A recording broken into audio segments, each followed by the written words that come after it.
Hello guys, ఈరోజు మనం పడుకున్న వాళ్ళు లేదా కూర్చున్న వాళ్ళు బెడ్స్ డెవలప్ కాకుండా ఉండాలంటే ఎలాంటి పొజిషన్ మెయింటైన్ చేయాలి అనేది చూద్దాం. మొదటగా పడుకున్న వాళ్ళలో ఎయిర్ బెడ్ కంపల్సరీగా యూజ్ చేయాలి. దాంట్లో ఆల్టర్నేటింగ్ సెల్స్ ఉన్న ఎయిర్ బెడ్ యూజ్ చేస్తే ఏంటంటే ప్రెషర్ అనేది ఒకటి దగ్గర పడకుండా డిస్ట్రిబ్యూట్ అయ్యి అల్సర్ డెవలప్ కాకుండా చూసుకుంటుంది.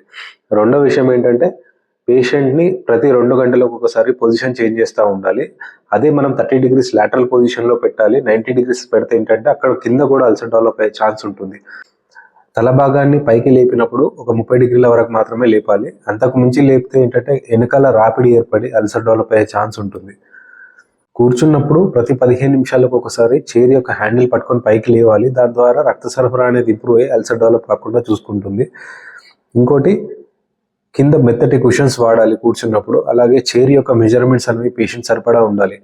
ఎక్కువ విడ్త్ ఉండడము, హైట్ ఎక్కువ ఉండడము, డెప్త్ ఎక్కువ ఉండడం వల్ల ప్రెషర్ అనేది ఒకటే పాయింట్ దగ్గర పడి అల్సర్ డెవలప్ అయ్యే ఛాన్స్ ఉంటుంది. Thank you.